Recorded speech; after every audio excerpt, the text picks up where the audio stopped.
Olá, estudantes da segunda série, tudo bem? Hoje vamos falar sobre crônica. Ler e interpretar uma crônica, reconhecer a estrutura do gênero crônica e analisar as características da crônica. Vamos pensar no assunto? Vem comigo. Você já passou por algum tipo de engano? Seu nome já foi trocado ou você foi confundido com outra pessoa? Já? Já aconteceu contigo? Comigo várias. Você já se imaginou se fosse ao hospital para fazer uma cirurgia e descobrisse que sua cirurgia foi trocada? Meu Deus, hein? O que você faria se um médico realizasse uma cirurgia por engano em você? Fora os trâmites legais, o que você faria? Pensa sobre isso? Bora lá conhecer a crônica. Você sabe a origem do nome crônica? Crônica vem do grego cronos, que significa tempo. Aqui uma ampulheta, na nossa iconografia mostrando essa questão do tempo. Essa derivação se justifica porque a crônica é um gênero em que o tempo se apresenta de forma limitada. Uma das principais características da crônica é relatar algo do cotidiano, do nosso dia a dia. Lembrou? Vamos lá então. Então ele aborda acontecimentos do dia a dia na narração. É uma narração relativamente curta e situa-se entre o jornalismo e a literatura. Muito encontrada nos meios de comunicação como revistas, jornais e rádios. Tem como objetivo qual? Fazer uma análise das situações cotidianas, possibilitando aqui ao leitor uma reflexão sobre aquele assunto. Qualquer coisa serve de tema para uma crônica, qualquer coisa. Desde uma carteira encontrada no chão recheada de dinheiro, desde um passarinho, um pé de milho, ou talvez mais, uma situação em que a pessoa ficou para o lado de fora, ou uma pessoa que entrou molhada no ônibus. Tudo é motivo para a crônica. A crônica, ela relata fatos do cotidiano. Você já deve ter lido várias com diferentes temas, com diferentes assuntos, não é mesmo? Te convido agora então a conhecer uma crônica do Luiz Fernando Veríssimo. O título é O Homem Trocado. Vem comigo! O homem acorda da anestesia e olha em volta. Ainda está na sala de recuperação. Há uma enfermeira ao seu lado. Ele pergunta se foi tudo bem. Tudo perfeito, diz a enfermeira sorrindo. Eu estava com medo desta operação. Por quê? Não havia risco nenhum.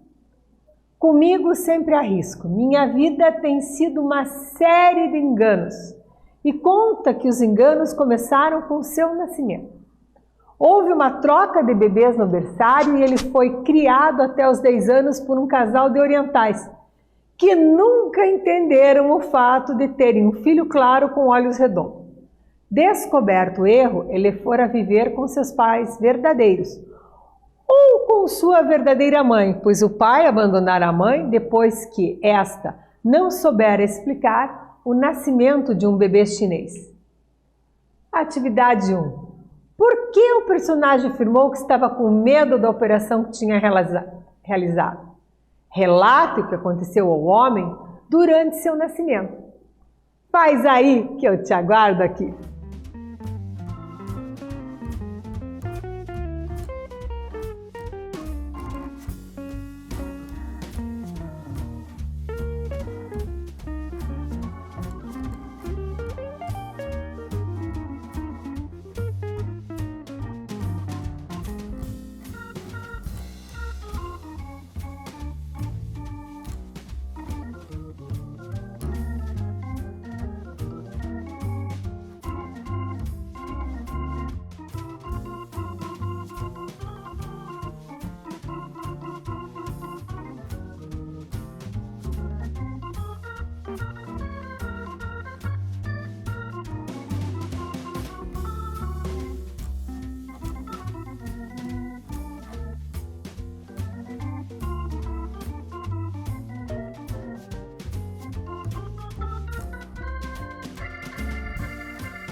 Voltei gabaritar contigo a atividade 1.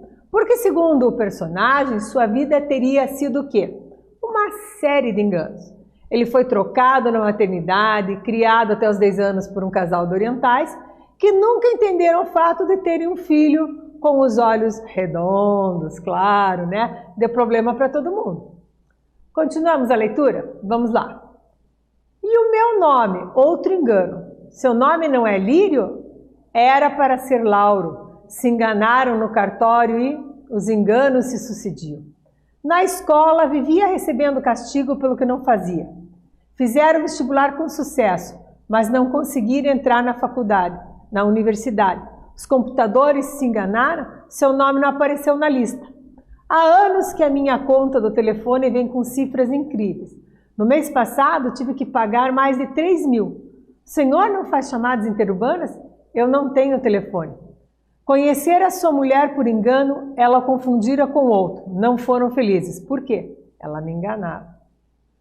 Atividade 2. O narrador participa dessa história ou apenas narra os fatos?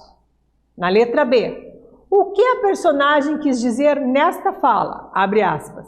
Há anos que a minha conta do telefone vem com cifras incríveis. Fecha aspas. Letra C. O que causa humor no diálogo abaixo?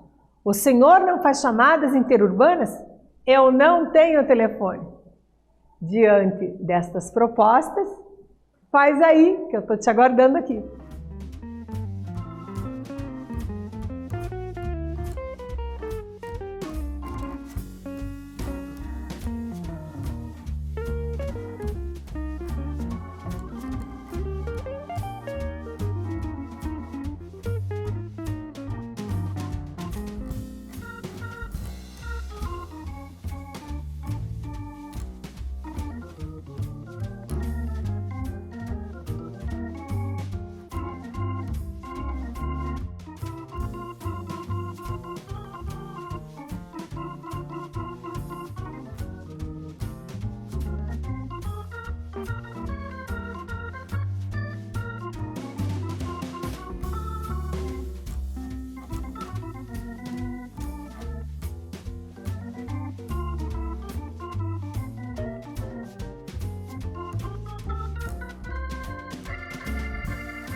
Voltei, gabaritar contigo, atividade 2.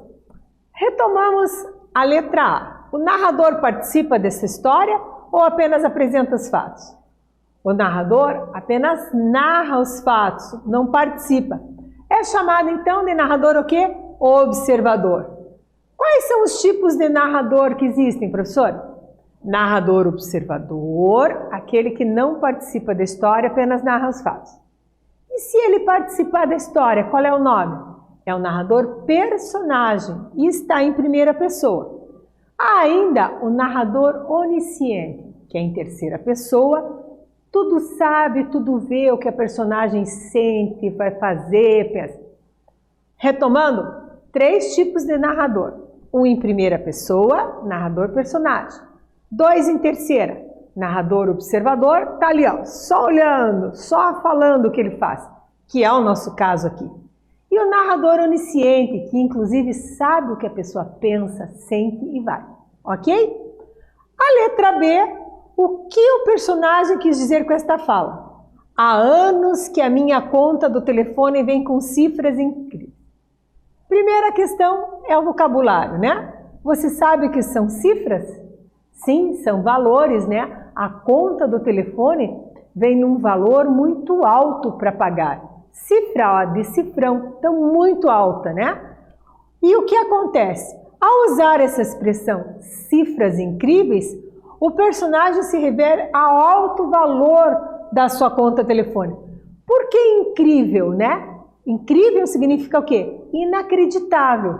Então seria uma coisa, na nossa linguagem diária, um dinheirão estratosférico de conta telefônica, imagine, né? Ele cita aqui no texto, ó, no mês passado tive que pagar mais de 3 mil. E aí ela pergunta, o senhor não faz chamadas interurbanas? Quer dizer, chamadas para outros locais que não o seu de origem? E ele responde, eu não tenho telefone. Perceba que no diálogo isso está em exclamação. E aí a questão C tem tudo a ver com isso. O que causa o humor no diálogo abaixo?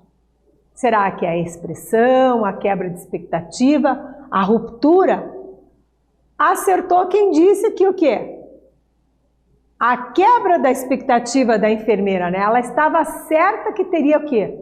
Uma resposta. Não, o senhor faz interurbano é caro. Não, quando ele diz, eu não tenho telefone, ele quebra a expectativa dela, né? Então, esse é o humor. Feito isso, partimos então para o foco narrativo. Nós vimos aqui que a crônica, para além dos tipos de narrador, ela apresenta então o foco narrativo. Foco narrativo, em primeira pessoa, nós teremos o narrador personagem, que é aquele que eu expliquei que participa da história. Em terceira pessoa, nós temos duas possibilidades, o narrador observador e o narrador onisciente. No narrador observador, a pessoa não participa das ações da narrativa, mas se além de não participar da história, ele sabe o que se passa no íntimo da personagem, ou seja, os pensamentos, os sentimentos, chamamos de onisciente. Para você ter um exemplo contextualizado, narrador onisciente é como se ele olhasse de cima, assim, ó. Ele tudo sabe, tudo vê o que a personagem vai fazer, o que já fez, o que sente e tal. Isso, como marionetes. Então, o foco narrativo na crônica pode ser personagem, observador ou onisciente, quando falamos de narrador. Seguimos com a leitura. Preparados? Bora lá! Fora preso por engano várias vezes. Recebia intimações para pagar dívidas que não fazia. Até tivera uma breve, louca alegria quando ouvira o médico dizer: o senhor está desenganado. Mas também fora um engano do médico. Não era tão grave assim. Uma simples apendicite. Atividade 3. Letra A. Você acredita que a vida do personagem realmente foi marcada por enganos? Justifique. Na letra B, percebemos a presença de diálogos durante a leitura do texto. Que sinal gráfico é usado para a introdução dos diálogos na crônica? Você sabe? Faz aí, que eu te aguardo aqui.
Voltei. Estamos conversando sobre que você acredita que a vida da personagem foi marcada por enganos? Então, olha só. Sim, aconteceram vários enganos na vida da personagem, como troca na maternidade, preso por engano, foi desenganado pelos médicos, entre outros. E a outra questão, o sinal gráfico para introduzir o quê? Olha só, em várias aqui aparece um sinal gráfico. Que sinal gráfico você está vendo? O travessão, justamente. Então, o travessão, ele serve para introduzir o quê? Os diálogos, que é a fala da personagem, né? A marca registrada aqui, ó. Observe, o senhor não faz chamadas interurbanas? Eu não tenho telefone. Eu não tenho telefone porque ela me enganava. E todo o diálogo da crônica é marcado por isso, pela fala da personagem. Então, desde o início aqui da crônica, nós notamos o primeiro parágrafo, o narrador apresentando. E quando entra na fala da personagem, ó, ele está como aqui, parágrafo, travessão. Isso é uma técnica também para dar mais fluidez ao texto, perceba. Ok? Continuando a leitura, se você diz que a operação for bem, ó, apendicite, a enfermeira parou de sorrir, perguntou hesitante. A operação era para tirar o apendicite. O que será que acontece a partir daí? Então, no nosso gabaritinho aqui, fica sintetizada assim a resposta. Os diálogos são introduzidos através do travessão, respondendo, né, à questão. Agora é a sua vez. Ah, professora! Sim, cara estudante. Ao final, a enfermeira revela mais um engano. Vocês perceberam? Ó, se você diz que a operação foi bem, a enfermeira parou de sorrir. Apendicite? Perguntou o hesitante. O que é hesitante? É pensativo. A operação era para tirar a apendicite. Então agora o que eu quero? A enfermeira revela mais um engano com a operação realizada na personagem. O que você imagina que aconteceu? Então, vou deixar um tempinho para você imaginar e já volto.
Claro que você pensou sobre o assunto, né? O que você imagina que aconteceu? Ó? Se você diz que a operação foi bem, a enfermeira parou de sorrir. Apendicite? Perguntou hesitante. A operação era tirar a apendicite. Então veja, a vida da personagem foi marcada por enganos, né? Nós vimos isso através dos diálogos. E agora, na sua vez, você vai fazer o quê? Você será o narrador. Então, escreva um último parágrafo relatando o que pode ter acontecido com a personagem depois desse terrível engano. Após concluir seu texto, compartilhe com seus colegas, combinado? O que aprendemos? Lemos e interpretamos uma crônica, analisamos a estrutura que compõe o gênero crônica, reconhecemos as características da crônica e reconhecemos os tipos de narrador. Neste vídeo falamos sobre crônica. Espero que vocês tenham gostado. Até breve!